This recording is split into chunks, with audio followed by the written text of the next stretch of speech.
Olá, aluno concurseiro aqui do Aprova. Você que hoje está comemorando o Dia dos Pais, o Dia do Advogado, você que é meu colega advogado, comemorou hoje o Dia do Advogado, e você que é pai e que é filho, que hoje no dia 11 de agosto se privou da oportunidade de ficar com a tua família, para quê? Para realizar o concurso da Polícia Rodoviária Federal, para prestar as provas. Espero que você tenha saído bem e nós vamos comentar aqui agora a respeito das questões relativas à legislação da PRF.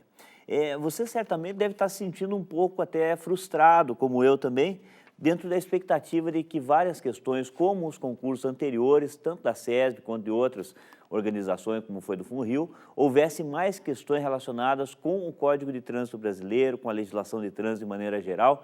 E sobre esse aspecto, a gente pode afirmar que as questões foram, assim, além de poucas questões relativas à legislação de trânsito, elas foram bastante pouco amplas, elas se limitaram muito à Polícia Rodoviária Federal e praticamente uma transcrição da legislação. Então, para nós que realmente gostaríamos que a nossa parte ela tivesse uma exigência maior, porque nós sabemos que você está bem preparado, estudou bastante o Código de Trânsito Brasileiro, são centenas de artigos, e ainda mais a Resolução 160, que trata do anexo 2, que é a sinalização. Certamente você esperava mais, se preparou mais, se desgastou mais, mas esperamos realmente que o nivelamento, pelo menos dessa parte, ela tenha sido por cima. Vamos iniciar, então, a nossa análise aqui em relação à base da legislação da PRF. Julgue os itens que se seguem. O primeiro deles, a autoridade de trânsito, na esfera das atribuições, poderá aplicar, quando cabível, a penalidade consistente na frequência obrigatória de curso e reciclagem, sem prejuízo das punições originárias de ilícitos penais decorrentes de crimes de trânsito. Aqui nós temos praticamente a transcrição do artigo 256 do Código de Trânsito Brasileiro e também do seu parágrafo 1º. Na verdade, não se refere especificamente à Polícia Rodoviária Federal. O artigo 256, ele trata das penalidades. E dentre as penalidades, além da advertência, da multa, a suspensão do direito de dirigir, a cassação da carteira, a apreensão do veículo, o curso de reciclagem, ele também está relacionado, também está elencado dentre as penalidades que são aplicadas pela autoridade de trânsito. Nesse caso, a autoridade que aplica a penalidade de trânsito é o órgão executivo estadual, o qual nós chamamos, por herança da legislação anterior, do Código Nacional de Trânsito, é chamado de DETRAN e assim permaneceu.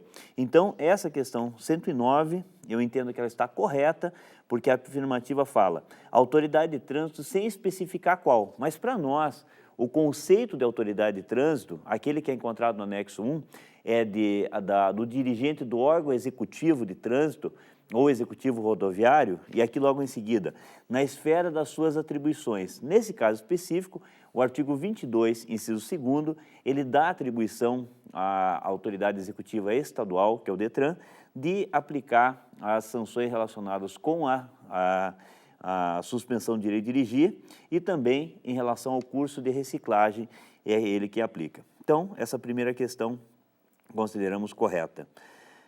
Outra questão, é permitido ao PRF portar arma de fogo somente em serviço, sendo a licença apenas de caráter funcional.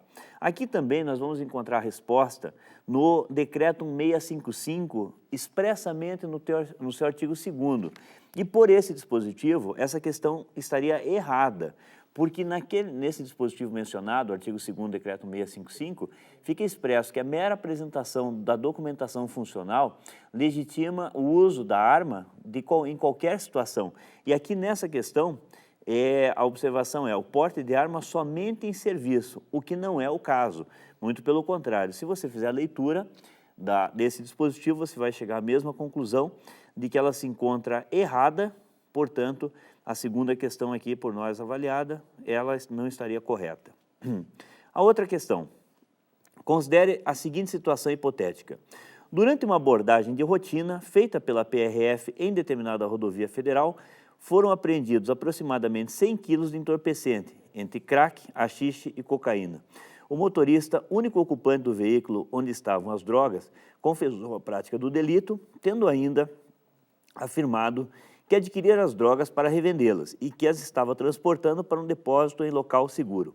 Nessa situação, a chefia do Distrito Regional da PRF do estado onde ocorreu a apreensão, formalizaria o auto de prisão em flagrante do autor do delito e comunicar a prisão à autoridade judiciária competente. Aqui se está versando a respeito da própria Polícia Rodoviária Federal fazer o auto de prisão em flagrante. Nós entendemos que essa questão ela não se encontra correta, caberia o encaminhamento ou à autoridade policial judiciária estadual ou federal, nesse caso, Polícia Federal, porque é uma competência dessa autoridade. Muito já se discutiu a respeito, inclusive, do termo circunstanciado, lavrado tanto pela Polícia Rodoviária Federal quanto pelas polícias militares, mas nós temos que entender que mesmo essa discussão, ela se refere a um ato, no caso, a elaboração do termo circunstanciado, o TC, de um ato sumaríssimo, que não requer um conhecimento maior a respeito disso. E nesse caso aqui,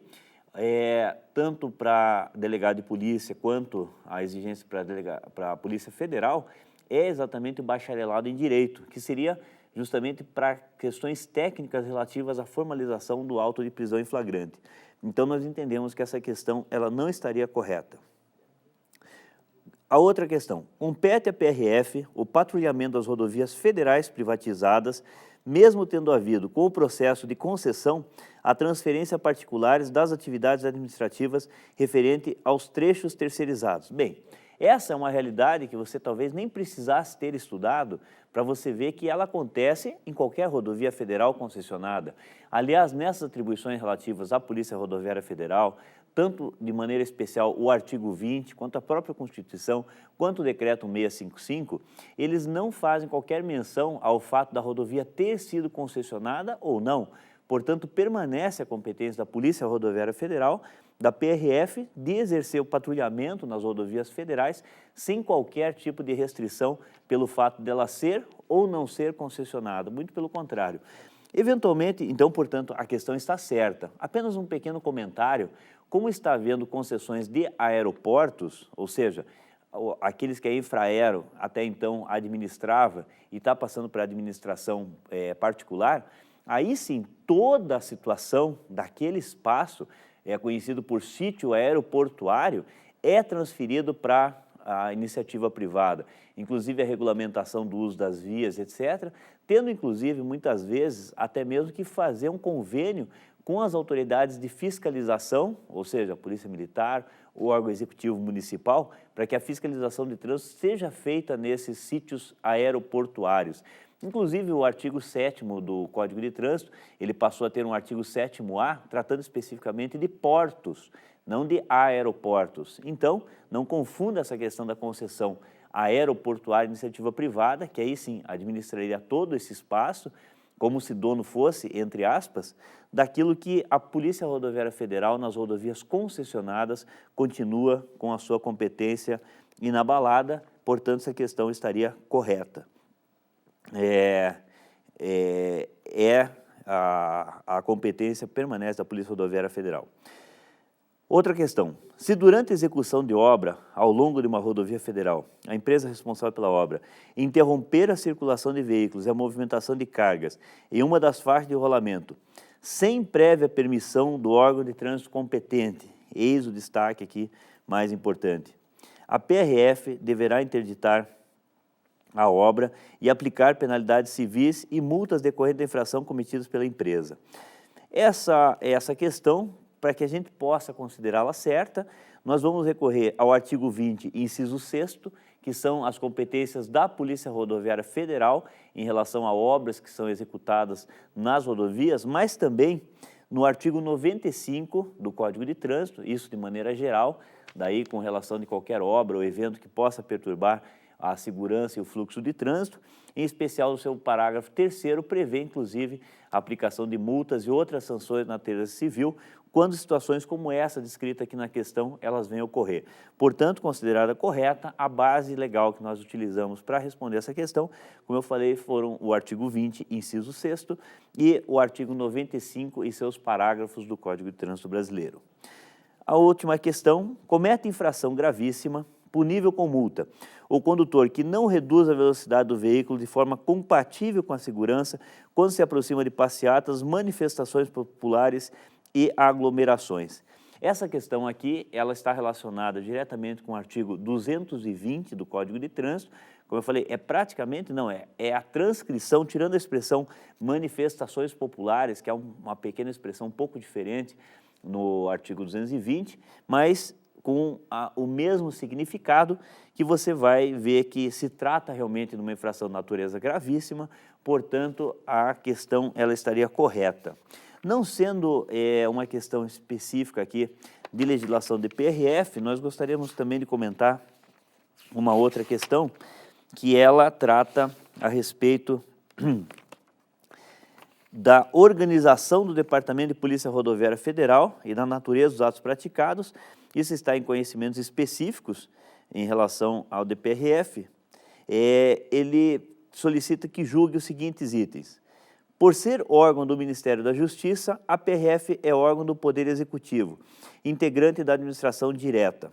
É uma questão que está correta, porque a PRF ela é pertencente ao Ministério da Justiça, dos órgãos de trânsito do sistema, até para que você não confunda, o DENIT, que atualmente substituiu o antigo DNR, o Departamento Nacional de Estradas e Rodagem, hoje é o Departamento Nacional de Infraestrutura e Transportes, ele pertence ao Ministério dos Transportes, enquanto o CONTRAN é presidido pelo Ministério das Cidades e a Polícia Rodoviária Federal continua sob a guarda, inclusive essa fazia parte do edital, a estrutura do Ministério da Justiça e, dentre eles, no anexo desse dispositivo legal, o artigo 37 falava da Polícia Rodoviária Federal, então ela é pertencente ao Poder Executivo. Importante destacar isso, nossas aulas nós sempre frisamos muito. Os órgãos do Sistema Nacional de Trânsito, eles pertencem ao Poder Executivo, mesmo aqueles que têm uma competência julgadora, como é o caso da JARI, dos Conselhos Estaduais de Trânsito, do CONTRANDIF e do próprio CONTRAN, quando se trata de órgão da União em infração de natureza gravíssima, mesmo com essa competência julgadora, mesmo com a competência normativa do CONTRAN de editar resoluções normatizando, entre aspas, legislando, ainda assim pertencentes todos os órgãos do Sistema Nacional de Trânsito ao Poder Executivo, seja da União, como é o caso do DENATRAN, do CONTRAN, da própria Polícia Rodoviária Federal e do DENIT, ao Poder Público Executivo Estadual, no caso dos DETRAN, dos DR, ou órgãos rodoviários estaduais, e assim como também do Poder Executivo Municipal, como é o caso dos órgãos executivos de trânsito municipais. Então, todos eles são pertencentes ao Poder Executivo e não ao Poder Legislativo ou ao Poder Judiciário.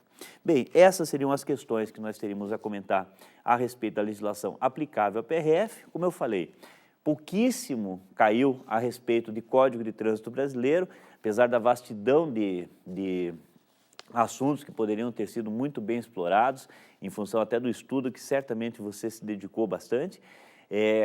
A quantidade de questões também foi bastante pequena, né?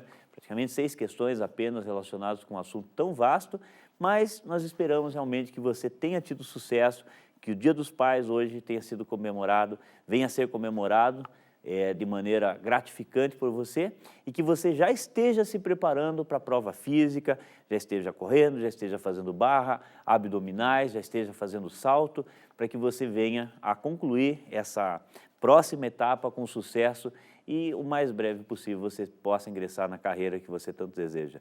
Muito obrigado pela atenção, esperamos que você tenha sucesso e agradecemos também a confiança que você teve nas nossas aulas em participar aqui do Aprova. Concurseiro, meus parabéns.